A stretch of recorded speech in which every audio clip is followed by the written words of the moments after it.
When it came to important issues at work. देखो, अब मुझे बताओ, क्या हैबिट जो है एक दिन का होता है या हमें बहुत बार होता है? एक ही चीज़ को हम बार बार करते हैं,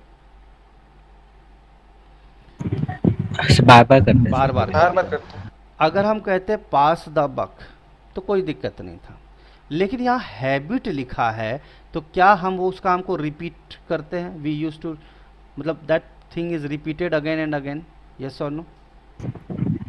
बोलो, यस और नो? यस सर, अब इट्स सवाल ये रिपीटेड, है, यस। अब इम्पोर्टेंट ये बात है कि आप बोलोगे सर के पास का हम पासिंग द बक क्यों करें? बक का मतलब होता है पास द ब्लेम, लेकिन क्या ये एक बार हो रहा है या एक से ज़्यादा बार हो रहा है? बार बार हो रहा है। एक से ज्यादा बार। तो इसका मतलब हम क्या बोलेंगे? He is doing same mistake again and again, yes और no? Repeating same mistake and again again.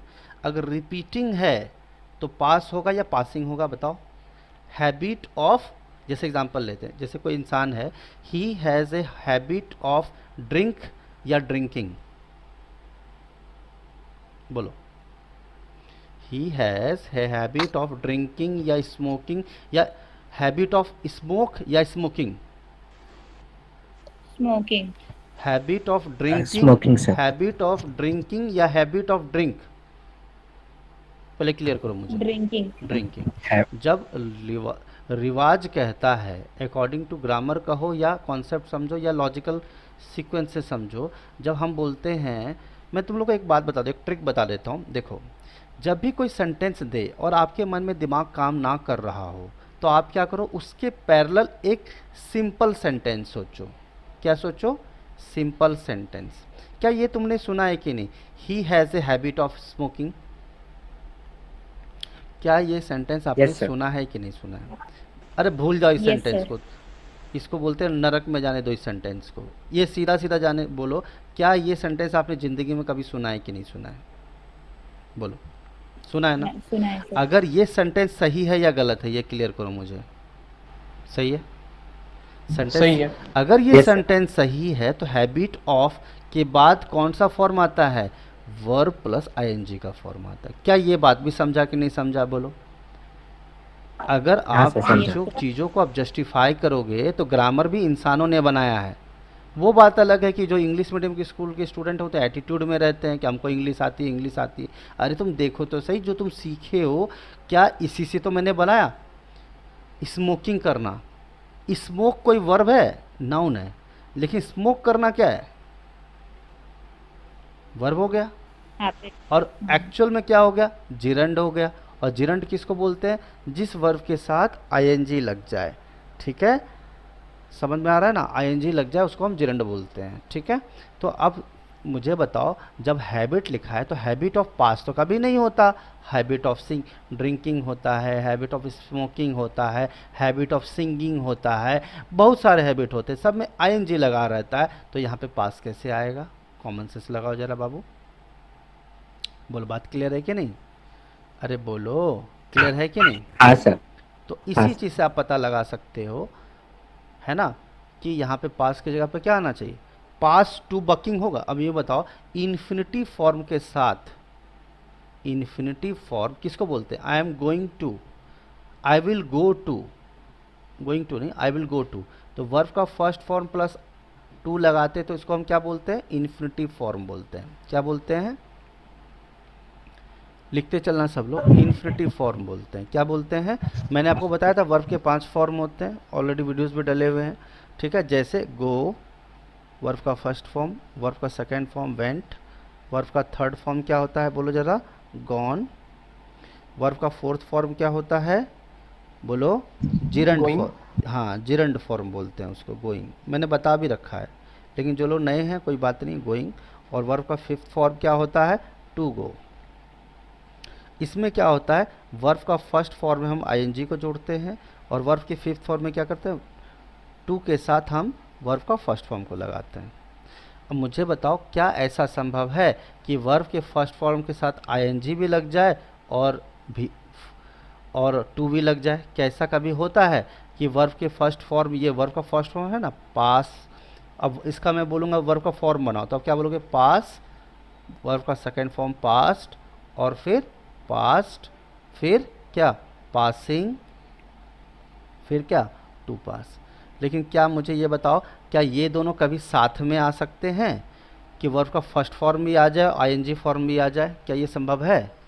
बोलो बोलो। अगर पासिंग आएगा तो टू नहीं आएगा, टू नहीं आएगा तो सर। पास नहीं आएगा, टू आएगा तो पास आएगा, टू आएगा तो पासिंग नहीं हो सकता।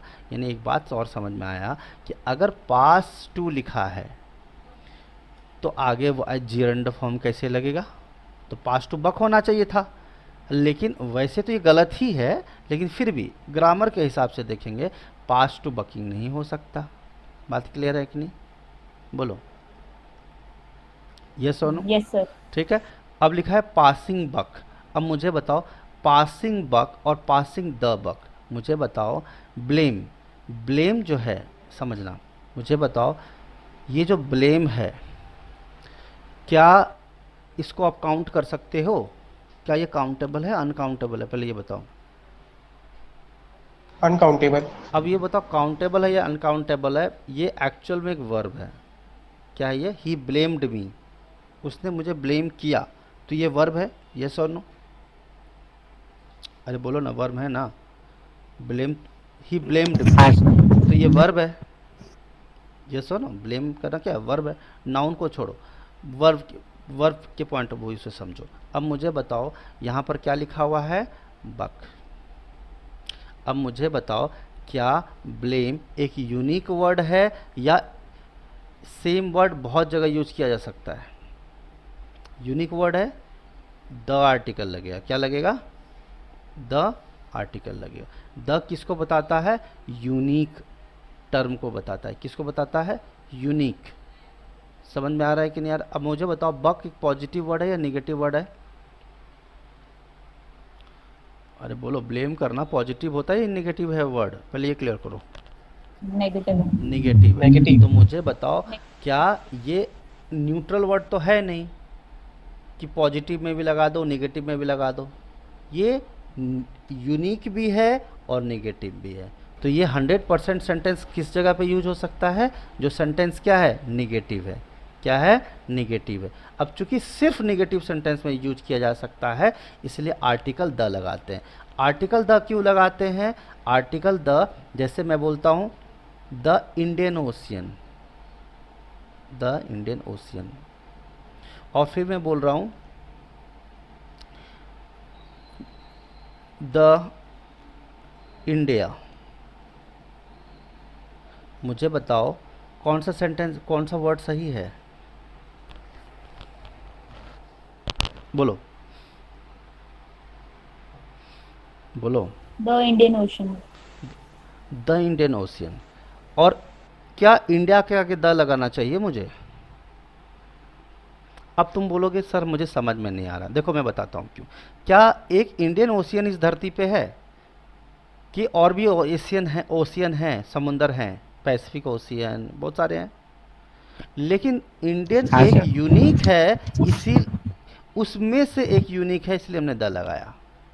लेकिन मुझे बताओ, क्या इंडिया के अलावा भी कोई कंट्री है क्या इस धरती पे? नहीं सर। जब पहले से ही यूनिक है तो द क्यों लगा रहे हो भाई? बोलो। ओशियन में 5 वैरायटी हो सकता है, इसीलिए आप द लगा रहे हो कि इंडियन ओशियन में ये जहाज गई, क्योंकि ओशियन बहुत सारे हो सकते हैं, इसलिए मुझे यूनिकली बताना पड़ेगा द इंडियन। इसीलिए द बताता है यूनिक को। किसको बताता है? यूनिक को। ठीक है। मैं बोलूँगा ए बॉय, तो वो कोई भी हो सकता है।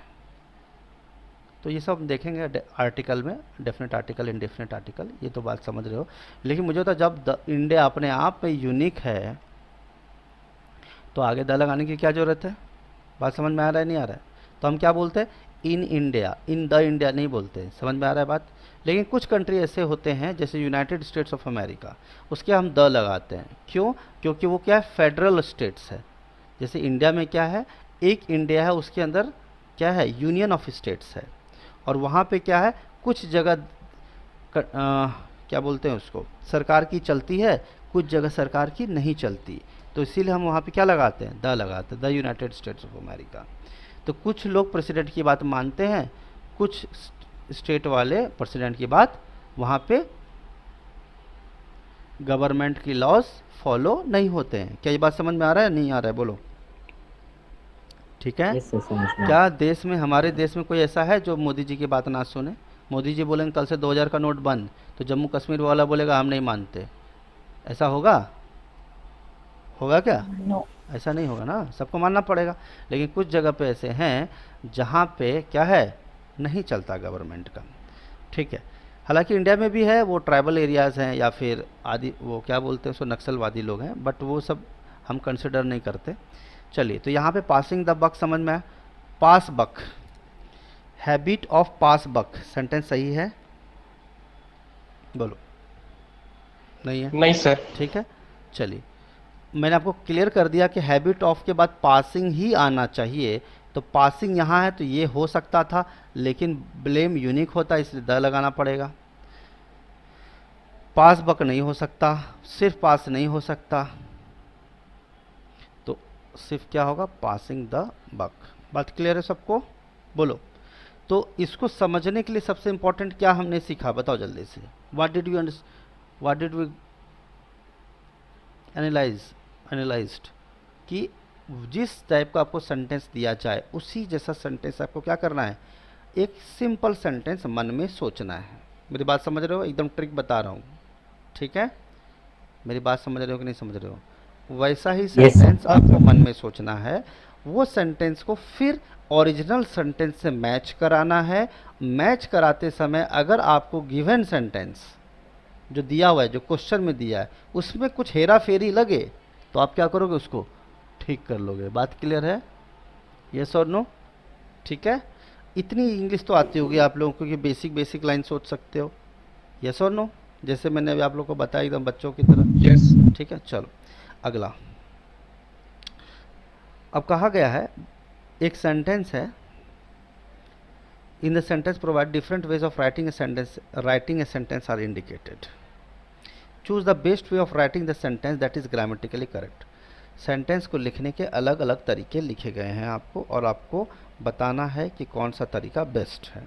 चलिए, मामला वही है बट सिर्फ फ्रेजेस जैसा कोई टर्म यूज नहीं किया। राइटिंग सेंटेंस मतलब सीधा सीधा बात है कि ग्रामेटिकल एरर ढूंढना है तुमको। ठीक है।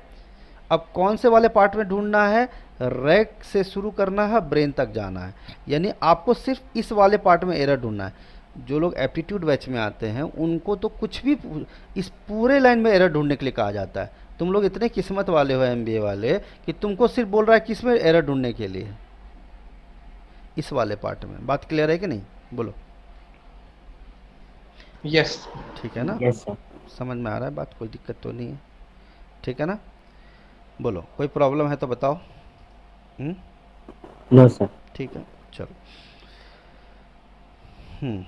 स्टार्ट करो। बताओ। Puneet racked his brain. अब मुझे बताओ, रेक्ट द ब्रेन का मतलब क्या होता है? थोड़ा दिमाग लगाओ, क्या होता है? चलो पहले मैं एक लाइन पढ़ता हूँ।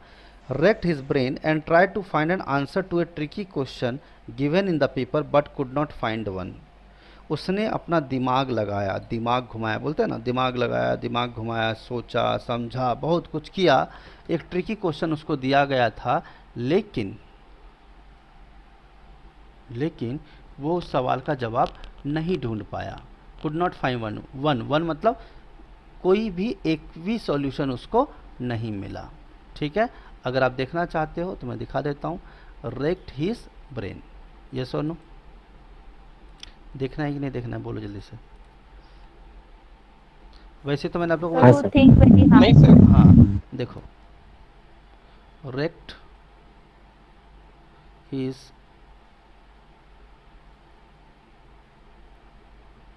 ब्रेन।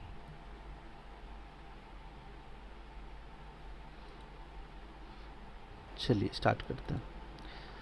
तो गहरी तरीके से सोचना या दिमाग पे जोर डालना, जैसा मैंने आपको बताया। ठीक, मुझे बताओ इसमें कौन सा तकलीफ दिख रहा है आपको? कौन से पार्ट में एरर बताना है आपको? ठीक है।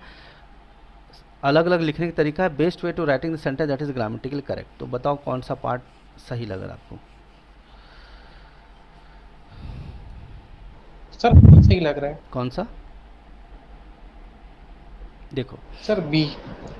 अब मुझे बताओ, क्या उसने बहुत मेहनत कर लिया, क्या वो ये जो सेंटेंस है, क्या उसने कोशिश खत्म कर ली है या कोशिश अभी भी कर रहा है? सर खत्म कर लिया। खत्म कर ली। इस बात का पता तुमको इस लाइन, इस वर्ड से लग सकता है। कुड नॉट का मतलब क्या होता है? कैन का पास्ट फॉर्म। कैन होता तो प्रेजेंट होता, और कैन का कुड है, वर्ब का सेकंड फॉर्म है, तो ये पास्ट हो गया।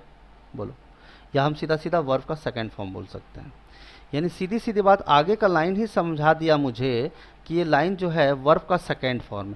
अगर आगे चल के वर्ब का सेकंड फॉर्म यूज किया तो स्टार्टिंग में भी वर्ब का सेकंड फॉर्म होना चाहिए। बोलो, इसमें कोई दिक्कत है तो बताओ जल्दी से, यस और नो? नहीं सर। ठीक है, अब मुझे बताओ, क्या यहाँ पर हीज का लगाना ठीक है या नहीं है? ऑफ कोर्स, दिमाग वो खुद का लगाएगा सवाल को सॉल्व करने के लिए, ये दूसरे का? बोलो, खुद का लगाएगा कि दूसरे का लगाएगा? खुद का ही लगाएगा ना? Yes sir. यस और नो? ठीक है, तो ये बात तो क्लियर है कि हीज का होना जरूरी है। तो हीज मेरा यहाँ भी दिख रहा है, यहाँ भी दिख रहा है, और हीज यहाँ नहीं है, हीज यहाँ नहीं है। तो मेरे पास आंसर या तो ये हो सकता है, ये हो सकता है। मुझे बताओ, यहाँ पर रेक आएगा कि रेक्ड आएगा? क्योंकि आगे में पास्ट हो चला है, वर्ब का सेकंड फॉर्म यूज हो रहा है, तो स्टार्टिंग में वर्ब का सेकंड फॉर्म होना चाहिए। क्योंकि ये पास्ट की बात हो रही है, तो इसका मतलब उसने भी दिमाग लगाने के बाद की बात की जा रही है ना, कि सॉल्यूशन उसको नहीं मिला।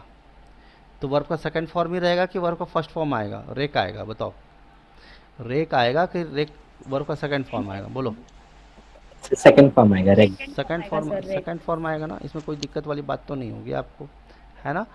तो बस इसमें कोई दिक्कत नहीं है। अच्छा, मुझे एक बात बताओ कि यहाँ पर मुझे थोड़ा सा इसमें टाइपिंग एरर लग रहा है, रेक्ड हिज ब्रेन्स, और यहाँ भी क्या लिखा है? Raked his brains. पहली बात कि अगर ये इसमें मिस्टेक है और इसको मैंने ठीक किया है एग्जामिनर ने, तो ऑप्शन में एस लगना चाहिए। क्या ब्रेन एक होता है या एक से ज़्यादा होता है आदमी के फिर पास? Single brain. एक ही ब्रेन होता है ना, कि 25-30 ब्रेन लेके बैठे हो, जैसे 10 सिरों वाला कौन, रावण? ऐसा तो नहीं है ना। तो अगर यहाँ पर ब्रेन्स है, अगर इसको ठीक करना है, तो यहाँ पर ऑप्शन में तो ऐसा नहीं होना चाहिए ना, क्योंकि दोनों चीज़ अगर सेम लिख दोगे तो एरर कहाँ रहेगा? सही बात है कि नहीं? बोलो, मुझे ऐसा लग रहा है कि यहाँ पे थोड़ा सा, यस सर। Yes sir. थोड़ा सा यहाँ ठीक करना चाहिए, क्योंकि रेक्ट हिज ब्रेन्स हो नहीं सकता, क्योंकि 50 ब्रेन नहीं होता है। ठीक है, हाँ, थॉट्स हो सकता है, लेकिन ब्रेन्स नहीं हो सकता है। थॉट्स का मतलब एक इंसान की सोच अलग अलग हो सकती है, आदमी की क्या है, सोच अलग अलग हो सकती है। थॉट्स हो सकता है, लेकिन ब्रेन तो इंसान के पास एक ही होता है ना? तो ब्रेन्स मेरे ख्याल से नहीं होना चाहिए, लेकिन ठीक है, कहीं ना कहीं अगर हम इस पर ध्यान नहीं भी देते तो आंसर मेरा ऑप्शन बी ही होता।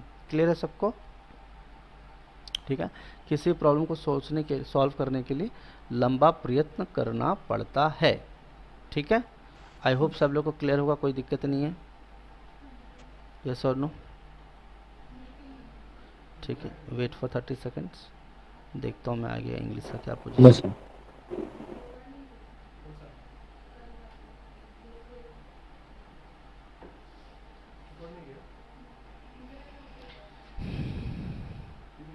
ये लोग भी सेक्शन एक जगह पे नहीं देते हैं, थोड़ा इंग्लिश, थोड़ा रीजनिंग, थोड़ा ये, थोड़ा वो, ऐसा करके देते हैं। ठीक है, चलो स्टार्ट करते हैं। देखो, दो सेंटेंस हमारे पास दिया हुआ है। These two sentence are to be combined into a single sentence without changing their meaning. दो सेंटेंस हमारे पास दिए गए हैं और उनको कंबाइन करना है, लेकिन उसका मीनिंग बदलना नहीं चाहिए, चेंज नहीं होना चाहिए। ठीक है, three probable starters of the so combined sentence are given which are denoted by ABC। मतलब सेंटेंस को स्टार्टर्स, सेंटेंस स्टार्टर्स टॉपिक नाम है इसका, ठीक है, जिसमें कि एनी वन और मोर और none of them may be correct. इसमें या तो एक सेंटेंस से स्टार्ट कर सकते हो, जैसे since I was ill, I could not, sorry, I was ill, sorry, I was ill। क्या लिख दिया यार, रुको एक सेकंड, मैं लिख रहा हूँ। Since I was ill, I could not, was है तो कैन का पास्ट फॉर्म होगा, कुड नॉट कम या केम टुमारो, टुमारो या यस्टरडे, यस्टरडे। ठीक है, क्योंकि मैं बीमार था इसलिए मैं नहीं आ पाया। मुझे बताओ क्या मैं सिंस लिखूं या एज लिखूं, दोनों चलेगा कि नहीं चलेगा, बोलो जल्दी से। अरे बोलो, मैं सिंस से भी स्टार्ट कर सकता हूं और एज से भी स्टार्ट कर सकता हूं, बोलो बात क्लियर है कि नहीं, जल्दी बताओ। अरे बोलो। Yes sir. ठीक है ना, ठीक है। यानी सेंटेंस स्टार्टर में हम, ये तो मैंने सिंपल वर्ड बोला है जो आपको जल्दी से समझ में आ गया, लेकिन कोई ऐसा वर्ड यूज कर दूं जिससे वो सेंटेंस से क्या हो जाए, क्या हो जाए, मीनिंग क्या हो जाए, चेंज हो जाए। ठीक है, चेंज हो जाए। मैं बोलता हूँ नीदर आई वॉज इल, अब मैं लगा देता हूँ neither I was ill I could not come tomorrow. मुझे बताओ नीदर से सेंटेंस स्टार्ट कर सकते हैं, क्योंकि नीदर के साथ तो नॉर लगता है। अरे बोलो, नीदर के साथ नॉर लगता है, लेकिन मुझे बताओ अगर मैं ऑफिस नहीं आ पाया और मैं बीमार था, तो मैं अगर बीमार नहीं था तो मैं ऑफिस आ सकता था। अरे बोलो, यस और नो। यानी अगर मैं यहाँ पे निगेटिव सेंटेंस लगा दूं या कोई ऐसा वर्ड यूज कर दूं यस सर। जिससे सेंटेंस का मीनिंग चेंज हो जाए तो नहीं चलेगा ना। लेकिन आपको ऐसे वर्ड का इस्तेमाल करना है या ऐसे सेंटेंस का इस्तेमाल करना है, या सेंटेंस स्टार्टर्स टॉपिक का नाम है ये, जिससे क्या हो, वो फिट हो जाए और वर्ड का, सेंटेंस का मीनिंग चेंज ना हो। बात क्लियर है कि नहीं, बोलो क्लियर है कि नहीं। Yes sir. ठीक है, चलो ये तो मैंने सिंपल तरीके से बता दिया आपको। स्टार्ट करते हैं, चीज़ें एग्जांपल और ली जा सकती है बट टाइम वेस्ट नहीं करेंगे। देखो, he lost his immunity, immunity का तो पता ही है क्या है meaning, what is the meaning of immunity, power. Power.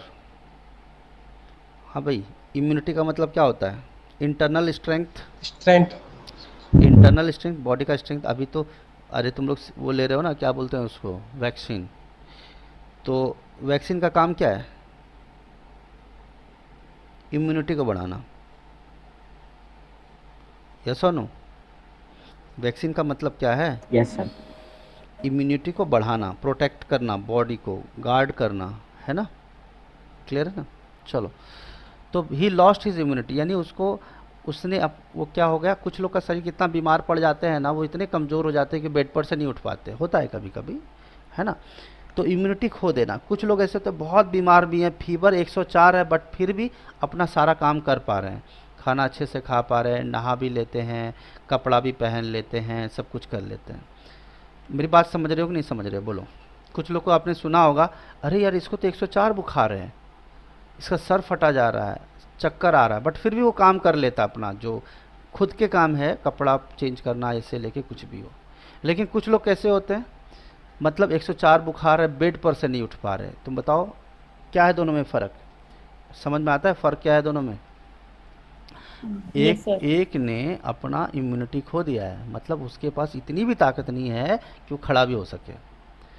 अब ऐसा केस में लेडीज़ लोगों को देखा जाता है, कभी कभी जेंट्स को भी होता है, जिसमें प्लेटलेट्स कम हो जाता है, मालूम है, WBC का कंटेंट जो होता है, वाइट ब्लड सेल्स, है ना। बात क्लियर है कि नहीं।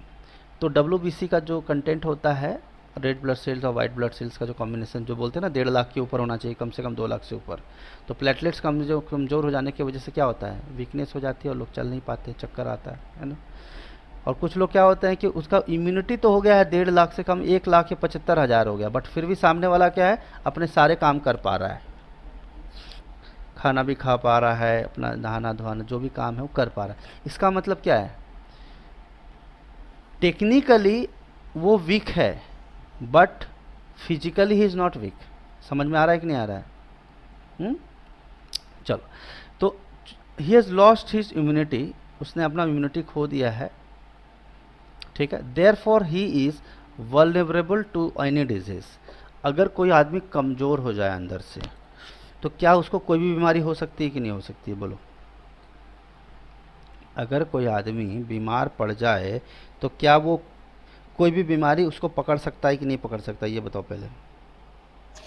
हाँ सर, पकड़ हाँ सकता सर, है। पकड़ सकता है। पकड़ सकता है। ये बात आपको समझ में, आई होप सब लोग को आ रही होगी, इसमें कोई प्रॉब्लम तो नहीं है, बोलो। आ रहा है या नहीं आ रहा है, बोलो, है ना। तो अब मुझे बताओ यहाँ पर देयर फॉर का मतलब क्या होता है, क्योंकि चूंकि उसने इम्यूनिटी खो दिया इसलिए। देयर फॉर का मतलब क्या होता है, इसलिए। यस और नो, ठीक है, बोलो, समझ में आ रहा है बात। चूंकि उसने अपना इम्यूनिटी खो दिया इसलिए उसको कोई भी बीमारी पकड़ सकता है या कोई भी बीमारी हो सकती है, ठीक है। तो अब मुझे बताओ, अब मेरे पास चार ऑप्शन दिए हैं, चार है कि तीन है, तीन ही है, sorry. He is loss of immunity because of his vulnerability to his vulnerability to any disease. तो अब मुझे बताइए कि कौन से सेंटेंस से स्टार्ट कर सकते हैं,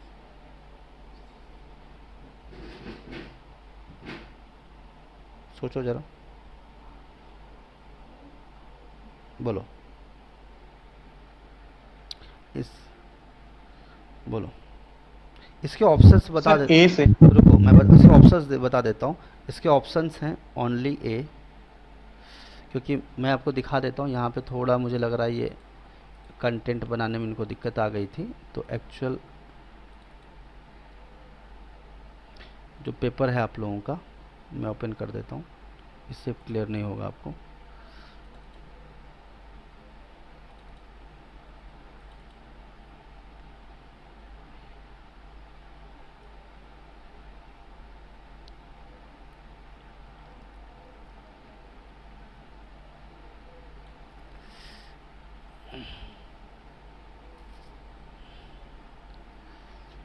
कौन सा क्वेश्चन था आप लोग का, 71।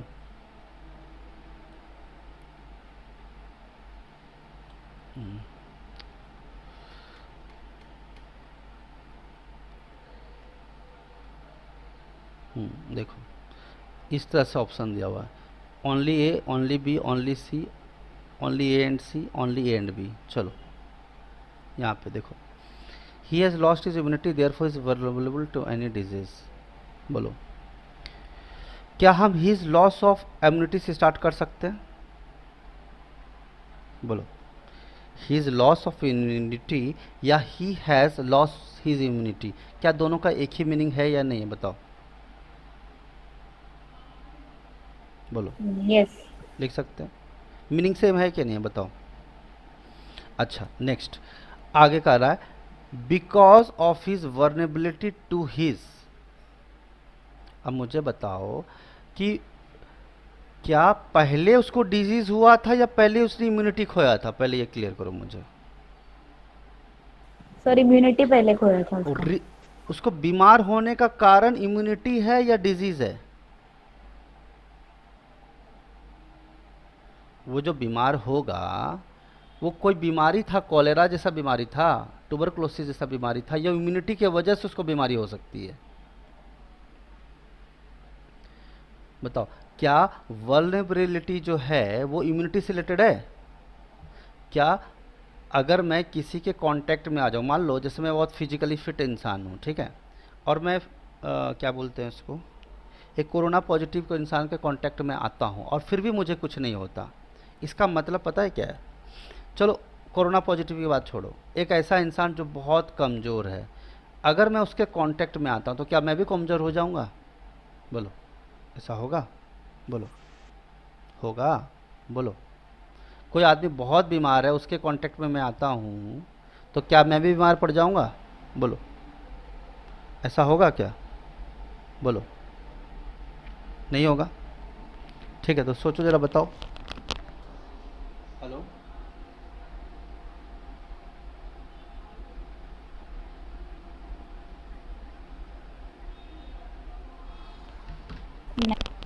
ठीक है, समझ में आया बात, बोलो।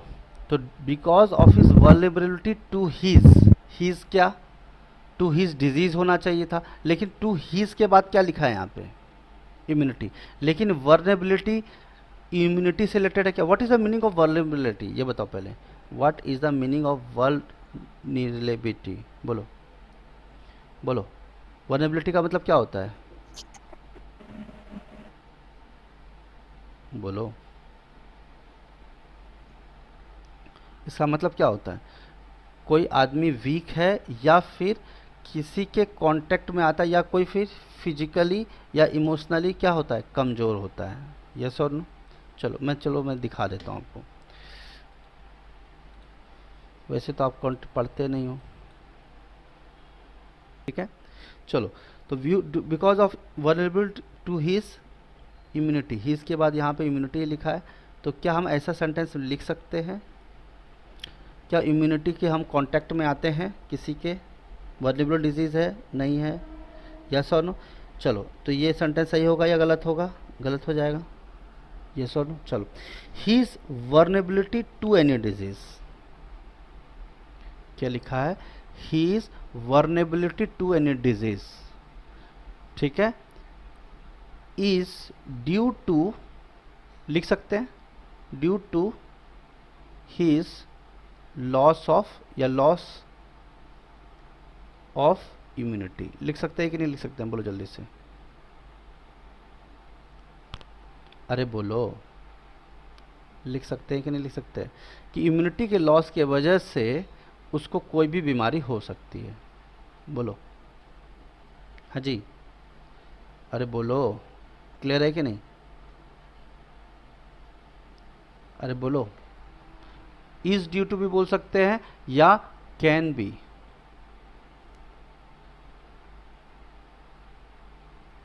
यस और नो? बोलो, यस। ठीक है, या मे बी, ड्यू टू, कुछ भी लिख सकते हो, कोई प्रॉब्लम। कोई डाउट है तो बताओ। ठीक है, बोलो, कोई डाउट है? नो। आगे नहीं बढ़ो। सर। चलिए अगला क्वेश्चन देखो। You must sign your railway ticket, railway ticket जो आपको मिलता है उस पर अपना नाम जरूर लिखना चाहिए। अब देखो एग्जांपल लेते हैं छोटा सा, आपने टिकट कटाया, क्या टिकट पे कभी नाम लिखा हुआ रहता है? आप बोलते हो कि मुझे यहाँ से घाटकोपर के लिए टिकट दे दो, क्या आपका चेहरा देख के लिखता है क्या 30 साल के एज को मिल रहा है, या 15 साल के बच्चे को मिल रहा है, या 18 साल के बच्चे को मिल रहा है, या 28 साल को? लिखा रहता है क्या? नहीं लिखा रहता है।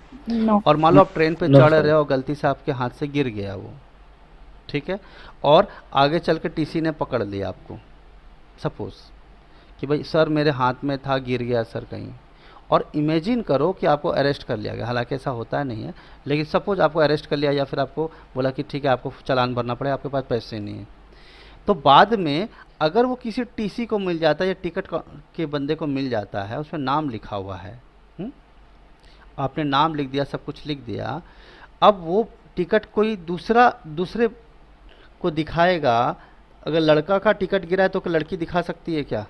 बोलो, उसमें रमेश कुमार लिखा है टिकट पे, और लड़की है 18 साल की लड़की मिला जिसने उसने पाया है रोड पे, सॉरी स्टेशन पे, क्या वो यूज़ कर सके उस टिकट को? पहले ये बताओ कि मेरे पापा का टिकट है, मैं पापा के टिकट पे जा रही हूँ, ऐसा बोल सकती है वो? नहीं।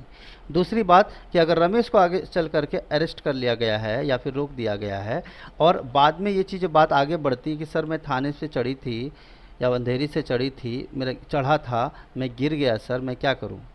बाद में लॉजिक से आता है कि हाँ यहाँ पे रमेश नाम का एक टिकट गिरा है और कोई लड़के का है ये, तो क्या होगा, उसको छोड़ दिया जाएगा कि नहीं छोड़ा जाएगा? बोलो, हाँ जी, छोड़ेगा कि नहीं छोड़ेगा? क्या हाँ सच में इसने टिकट कटाया था?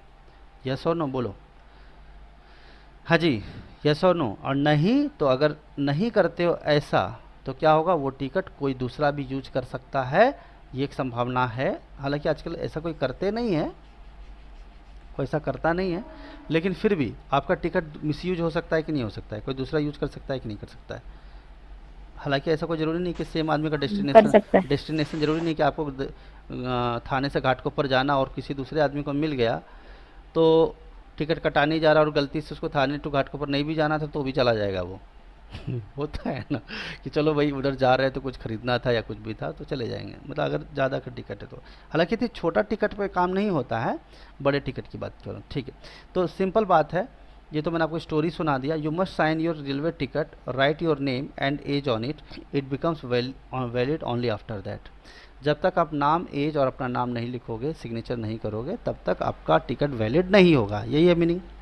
मुझे बताओ, ये तो पॉजिटिव बात है।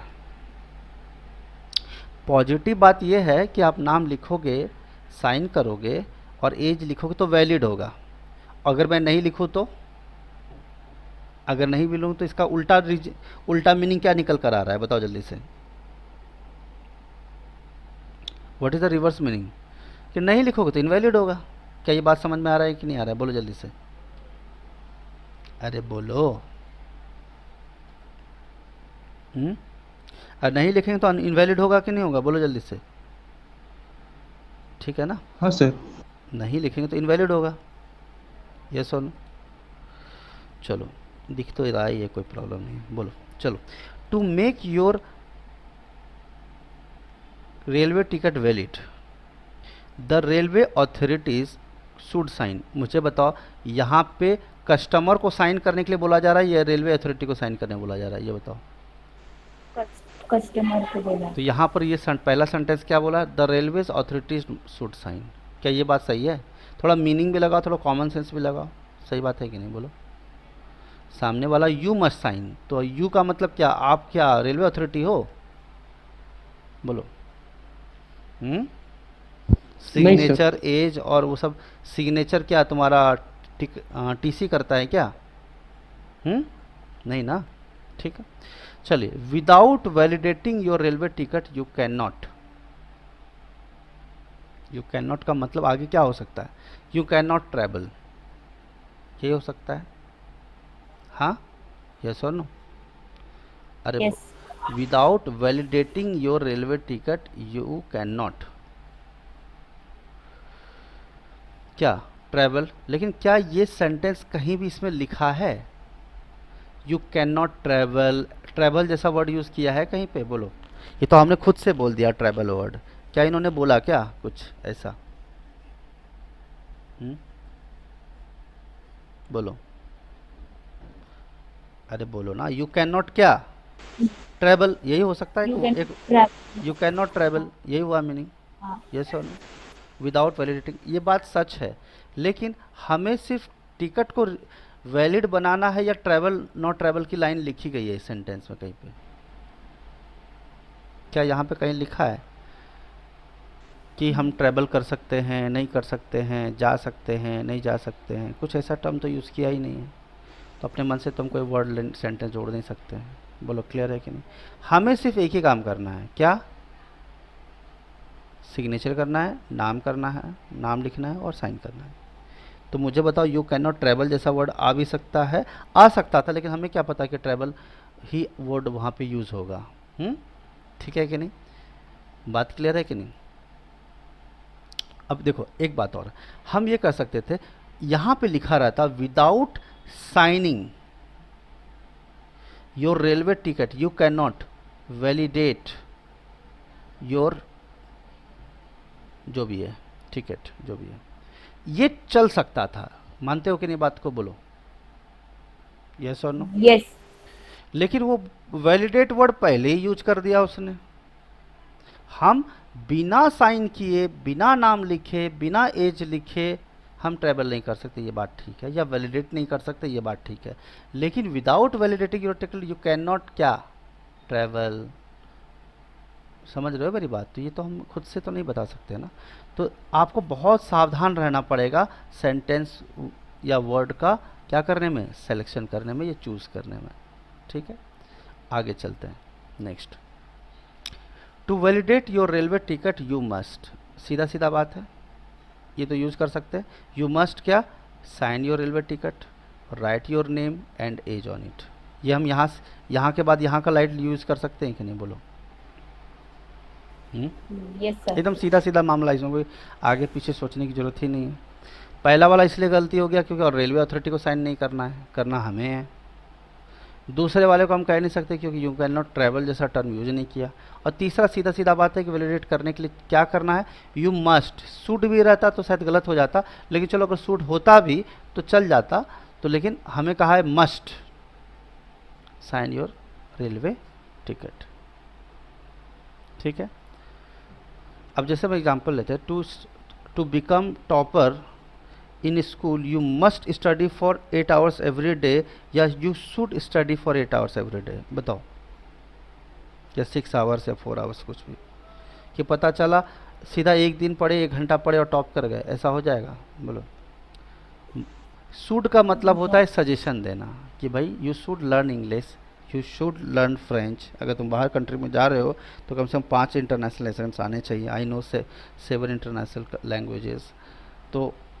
तो इम्पॉर्टेंट इज़ दैट कि यू शुड बोलना मतलब सामने वाला कर भी सकता है, नहीं भी कर सकता है, लेकिन मस्ट का मतलब क्या है, तुमको करना ही पड़ेगा। नहीं समझे बात को? समझ में आ रहा है कि नहीं? ये वर्ब का पार्ट है, ऑक्सिलरी वर्ब्स बोलते हैं इसको। हम क्या बोलते हैं? Auxiliary verbs. समझ में आ रही बात? ठीक है, तो मस्ट होता है कौन?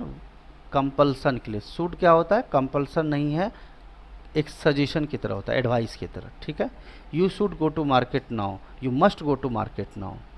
ठीक है, you must admit yourself in hospital, you should admit yourself in hospital. इतनी बीमारी है मेरे ख्याल से, you should go to hospital, you must go to hospital. दोनों में फ़र्क है कि नहीं है? बोलो भाई। देखो, तबीयत खराब हो रही है, तुमको मस्ट जाना चाहिए हॉस्पिटल, मतलब बहुत गड़बड़ हो सकता है, बीमारी फैल जाएगी, पॉइजनस हो जाएगा मामला। और यू शुड का मतलब तुमको जाना चाहिए, तुमको जरूर जाना चाहिए। बात क्लियर है कि नहीं? बोलो जल्दी से। अब जब इन्होंने स्टार्टिंग में ही मस्ट बोल दिया है तो हम शुड क्यों लगाएंगे? ये मैंने समझाने के लिए बोला कि एग्ज़ाम में अगर शुड लिख दे तो आप घबराना मत, है ना? क्लियर है? तो इसका आंसर क्या आएगा? ओनली सी। क्लियर है सबको? बोलो। हाँ जी, अरे समझ में आ रहा है नहीं आ रहा है? बोलो। चलो अगला क्वेश्चन। Yes, sir. Are you satisfied with this information? Please contact me for any further clarification. जैसे कहीं पर आप गए हो, जैसे कोई एग्जीबिशन में गए हो, ठीक है, एग्जीबिशन में जाते हो तो क्या आप 2-2 घंटे बैठ के बात करते हो किसी से? वो बोलता है कि देखिए आए हैं, 1 दिन का है या 6 घंटे का ये सेमिनार है या 2 घंटे का सेमिनार है। मान लो तुमने 1 घंटे का सेमिनार अटेंड किया और 2 घंटे का ही सेमिनार है, 2 घंटे के बाद गेस्ट चले जाएंगे या फिर जो लोग आए थे मीटिंग के लिए सब चले जाएंगे, तो क्या अब 2 घंटे के बाद बंद हो जाएगा सब कुछ? तो मुझे बताओ, क्या डिटेल में आपकी बिजनेस की बातें हो पाएगी? हो पाएगी? नहीं हो पाएगी। तो आपको सिर्फ बता दिया जाता है। जैसे एग्जांपल लेते हैं, सपोज आप एक रियल इस्टेट के क्या बोलते हैं, एक सेमिनार में गए हो जहाँ पे लोढ़ा ग्रुप वाले भी आए हैं, सर्बिया ग्रुप वाले आए हैं, एरोसिटी वाले आए हैं, है ना, हीरानंदानी वाले आए हैं, सब लोग आए हुए हैं। अब मुझे बताओ, तुम लोग सेमिनार में गए, सब ने बताया कि मेरे ये फैसिलिटी है, 1.5 करोड़ का है, 70 लाख का, 80 लाख का। मुझे बताओ, क्या ऑन स्पॉट तुम चेक दे देते हो सेमिनार में? ठीक है, मैं बुक कर रहा हूँ अभी, ये लीजिए 1 लाख रुपए का चेक। ऐसा करते हो? जनरली करते हो क्या बिना विजिट किए प्रॉपर्टी को? बोलो, करते हो? पहले क्लियर करो मुझे, यस और नो। करते हो क्या? नहीं करते हो? हाँ हाँ, आप एडवांस कुछ दे सकते हो, 50,000 60,000, वो जो विड्रॉ हो जाता है, लेकिन मतलब चाहे तो आप बैक पीछे भी कर हट सकते हो। लेकिन मुझे बताओ, अगर कोई डाउट रहता हो, क्या वो सारे डाउट क्लियर कर सकता है वो 2 घंटे के सेमिनार में, या फिर पर्सनल मीटिंग करनी पड़ती है ऑफिस में जाके? बोलो जल्दी। नहीं सर। फर्दर क्लासिफिकेशन, आपको कोई डाउट है कि ये है, कौन से फ्लोर पे है, मार्केट है या नहीं है, सब वो मुंह से बोल देगा, हाँ हाँ हाँ हाँ सब कुछ है। लेकिन क्या तुम फ्लैट खरीद लोगे जाके 1 करोड़ का? एडवांस दे दोगे सेमिनार में जाके 2 लाख का? हालांकि वो बोलेंगे भी No. कि आज अगर आप लेते हो 2 घंटे में, अभी आप कुछ एडवांस देते हो जो रिफंडेबल है। ऐसा वो नहीं बोल सकते कि नॉन रिफंडेबल है, रिफंडेबल है। अगर आप एडवांस देते हो तो 1 करोड़ का फ्लैट आपको 80 लाख में मिल जाए, 20 लाख का तुरंत डिस्काउंट दूंगा मैं। लेकिन क्या आप ऐसा करते हो कि 5 लाख का चेक दे देते हो ऑन स्पॉट? आप ऐसा करते हो क्या? रियलिटी बताओ, करते हो क्या? टेल मी, करते हो? फिर भी ठीक है, कुछ लोग होते हैं कि ठीक है ये अगर रिफंडेबल है, चलो थोड़ा बहुत 2-4-5 हज़ार रुपये काट के रिफंडेबल है तो दे भी देते हैं, कोई प्रॉब्लम नहीं है, ठीक है। लेकिन क्या उनको पहले पता तो होता है ना कि लोढ़ा बिल्डर कैसा है, हीरानंदानी बिल्डर कैसा है, या फिर किसी भी देखा फिर दे दिया। यानी इसका मतलब ये है कि जो आप वो जितना इन्फॉर्मेशन देना था वो दे दिया, वीडियो भी दिखा दिया उसने। लेकिन अगर कोई डाउट है तो क्या वो सारे डाउट उस टाइम पे कर सकता है 2 घंटे के सेमिनार में? टेल मी, यस और नो। कर सकता है क्या? बोलो जल्दी से। नहीं कर सकता है। तो इसलिए वो क्या बोल रहा है, are you satisfied for the information? जो आपको इन्फॉर्मेशन दिया गया वो सेटिस्फाइड थे। अगर कोई फर्दर क्लैरिफिकेशन चाहिए तो आप क्या कीजिए, कांटेक्ट कीजिए। कहाँ पे? ऑफिस में। जैसे एग्जांपल लेते हैं, आप लोग का एडमिशन लिए थे एमबीए का, तो मुझे बताइए क्या आप ब्रांच ऑफिस एडमिशन लिए थे या डायरेक्ट पेमेंट कर दिए थे? ये बताइए। अरे बोलो, अरे बोलो। ब्रांच ऑफिस में गए थे, मैडम से मिले होगे, या डायरेक्ट फ़ोन पे बात हुआ और एक आध लेक्चर अटेंड किया? चलो लेक्चर से तो कुछ लोग कर लेते हैं, इससे कोई दिक्कत नहीं है, लेकिन एक भी डेमो लेक्चर अटेंड नहीं किया आपने, एक भी लेक्चर नहीं देखा फैकल्टी कैसा पढ़ाती है, और आपने देखा नहीं ऑफिस है, ब्रांच है, नहीं है, आपने एडमिशन ले लिया, या फिर आप गए थे, या फिर फैकल्टी का एक डेमो लेक्चर लिया है, कुछ तो किया होगा, यस और नो? या कुछ कुछ और डिटेल्स पूछा, या आपने फटाक से एडमिशन ले लिया? ये बताओ, क्लियर करो मुझे। हाँ सर। डिटेल निकाला ना? गए थे सर। डिटेल निकाला ना आपने? कुछ बच्चे तो ऐसे हैं कि हाँ दिल्ली सर, के भी हैं, निकाला। केरला के भी हैं, मतलब सिर्फ डेमो लेक्चर में बैठ जाते हैं, यूट्यूब से पता नहीं आते हैं, जो भी है देख देख के तो ले लेते हैं एडमिशन, वो एक अलग बात है, ठीक है। लेकिन कुछ लोग ऐसे हैं कि उनको फर्दर क्लैरिफिकेशन के लिए फ़ोन से बात करते हैं, डिटेल करते हैं, वो चीज़ें करते हैं, ठीक। चलो आगे को कहा जा रहा है, if you need, in case you need, should you need. मुझे बताओ ये टर्म कहाँ यूज होगा? बोलो। If you need, in case you need, should you need. बोलो। क्या हम, एक सेकंड यहाँ दिखा देता हूँ मैं, क्या इस, जैसे मेरे पास लिखा है इफ़ यू नीड, यहाँ पे लिख सकते हैं क्या हम? In case you need, you यहाँ लिख सकते हैं क्या हम? शुड यू नीड यहाँ पे लिख सकते हैं क्या? ये तीनों में से कोई भी वर्ड स्टार्टिंग में यूज किया जा सकता है क्या? बोलो। इफ़ यू नीड, क्या हम स्टार्टिंग में ये तीनों वर्ड इस्तेमाल कर सकते हैं? बोलो जल्दी से। अगर मेरे पास सेटिस्फाइड वर्ड लिखा हुआ है तो क्या हम इस यहाँ पे यूज करेंगे, यस और नो? लेकिन हाँ, ये बात लगता है कि ठीक है, are you satisfied with information, ठीक। अगर इसके बाद हमें यूज करना है तो हम यहाँ पे देखते हैं, if you need, if you need contact me for further clarification. तो यहाँ पे नीड के बाद क्या लिखना होगा? लिखना पड़ेगा कि नहीं लिखना पड़ेगा कुछ? बोलो। If you need any further, यहाँ पे लिखा रहता if you need any other clarification kindly contact us, yes और नो? बोलो। लेकिन क्या यहाँ पे कोई सेंटेंस लिखा है इफ़ यू नीड? चलो देख लेते हैं, ये मिस्टेक तो आई थिंक नहीं होना चाहिए। 73 देखो, बोलो। In case you need any further information please contact me. In should you need, ये सेंटेंस आएगा कभी? शुड यू नीड कभी हम ऐसा नहीं सर, ये नहीं आएगा। ये तो कंफर्म नहीं आया, क्योंकि शुड का इस्तेमाल हम कब करते हैं? जनरली नाउन के बात करते हैं। He should go to college, she should go to क्या बोलते हैं, ऑफिस। तो ये तो सजेशन के लिए होता है, तो शुड का तो कोई मतलब ही नहीं। In case you need any further clarification please contact मी। जब मुझे बताओ इन केस यू नीड के बाद यहाँ का सेंटेंस लिखना है, तो ये वाला सेंटेंस हम कब लिखेंगे? बाद में। If you need any clarification please contact मी। क्या ये बात दोनों एक ही चीज़ नहीं हो गया? क्या ये दोनों सेम चीज़ ही है ना? है नहीं है? बोलो जल्दी से, बोलो। तो इससे अच्छा है कि जो जैसा था वैसे ही रहने दो, काय को चेंज करना? क्या कुछ चेंज कर, आपको मुझे बताओ, इस सेंटेंस में कोई ग्रामेटिकल एरर दिख रहा है क्या तुम लोगों को? पहले ये बताओ मुझे, कोई ग्रामेटिकल एरर है क्या? Please contact me for any further clarification. है कॉन्टैक्ट? नो। कोई एरर है, कोई प्रॉब्लम है? नहीं है? ठीक है, ठीक है, ठीक है। तो ये बात समझना जरूरी है कि in case you need any further classification, तो फिर हमें लिखना पड़ता प्लीज़ कॉन्टैक्ट मी। तो ये फिर हमें रिवर्स लिखना पड़ता, जिसका कोई यूज़ नहीं है। बात क्लियर है कि नहीं? तो मुझे आपको जब ये क्लियर दिख ही रहा है कि इसमें कोई चेंजेस करने की ज़रूरत नहीं है, तो जैसा था उसको वैसे ही रहने दीजिए। नन है तो नन ही रहने दीजिए, क्या दिक्कत है? चलो अगला बताओ। How much you earn is less important, what is important is how you earn, your method of earning. एक बात बताओ, एक ऑटो ड्राइवर जो होता है, छोटा सा एग्जांपल लेता हूँ मैं। एक ऑटो ड्राइवर जो होता है, ऑटो चलाता है, वो महीने का कितना कमाता होगा? आई मीन कमाते होंगे, अगर किसी का पेरेंट्स है तो I don't want to hurt anyone. बोलो 20,000 सर। कितना कितना कमाते होंगे? बोलो, एक ऑटो ड्राइवर बॉम्बे का कितना कमाता है महीने का? वैसे तो मैंने पूछा भी एक दो लोग से ऐसे मजाक मजाक में, लेकिन ठीक है, तुम लोग बताओ कितना कमाते होंगे? 10 to 15,000। नहीं, एक ऑटो वाला अगर ढंग से मेहनत करता है तो 25,000 रुपये महीने कमाता है। कितना कमाता है? 25,000 रुपये।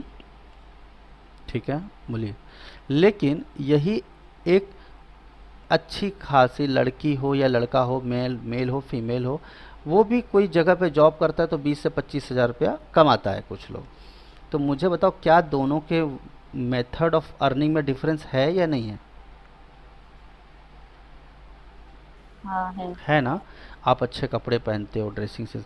अब मुझे बताओ, एक ऑटो ड्राइवर वाला कोट पैंट पहन के एकदम ड्रेसअप करके अफोर्ड कर सकता है, ऐसा नहीं कि अफोर्ड नहीं कर सकता हो, लेकिन वो ऑटो चलाए एकदम शर्ट वर्ट पहन के, परफ्यूम वर्फ्यूम डाल के, एकदम बढ़िया से कोट वोट पहन के, जैसे आप लोग बोर्ड मीटिंग में जाते हो, कॉल सेंटर में होती है मीटिंग वगैरह, ठीक है, ठीक है, या फिर जहाँ भी हो, जहाँ भी 20-25 हज़ार में आप जॉब कर रहे हो, 25,000 में जॉब कर रहे हो, ऑटो वाला भी एक बड़ा पाव वाला भी 20 से 25,000 कमाता है।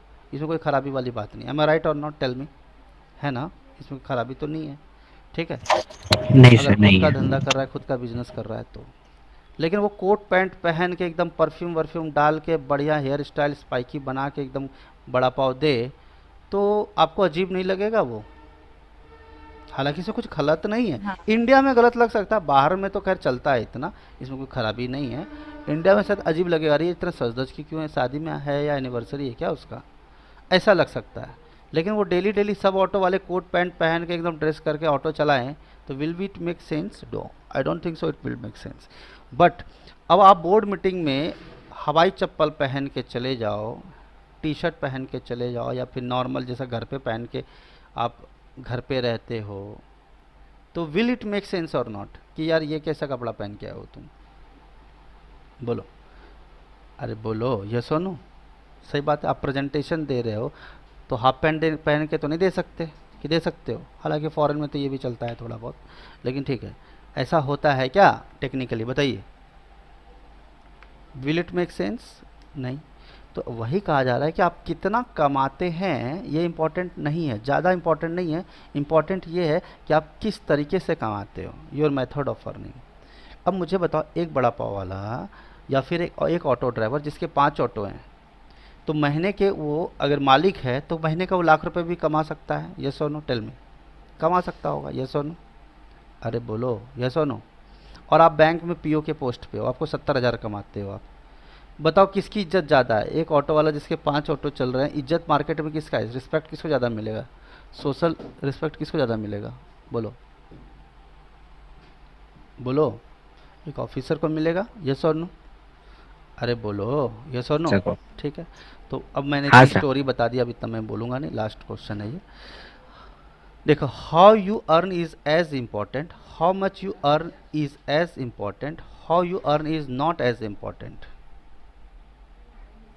बोलिए, तो बताना है कि कौन सा चीज़ चेंज करें।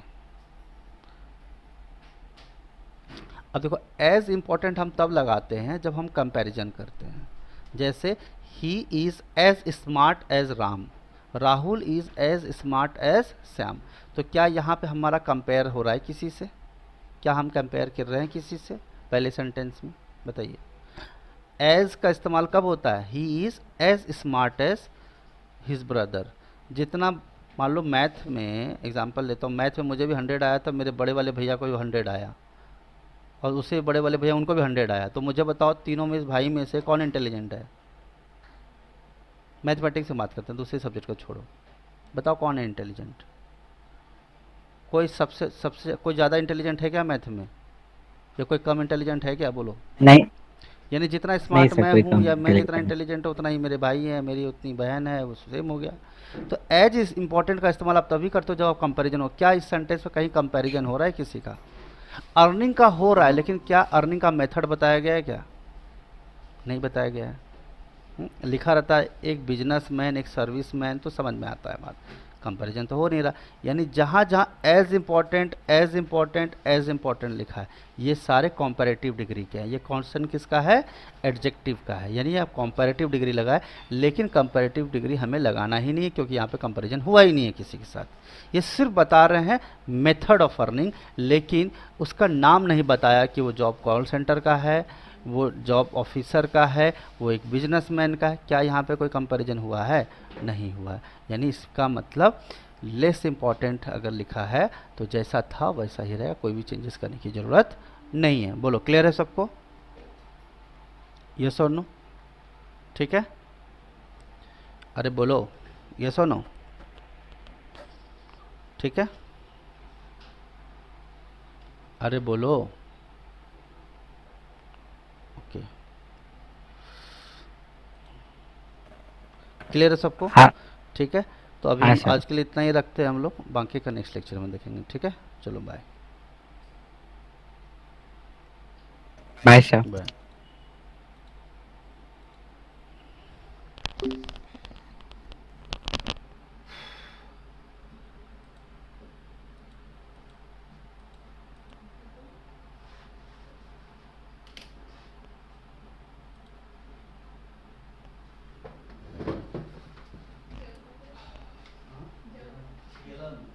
लेकिन ब्रेकफास्ट चल रहा है, भूख लगता है 5 बजे।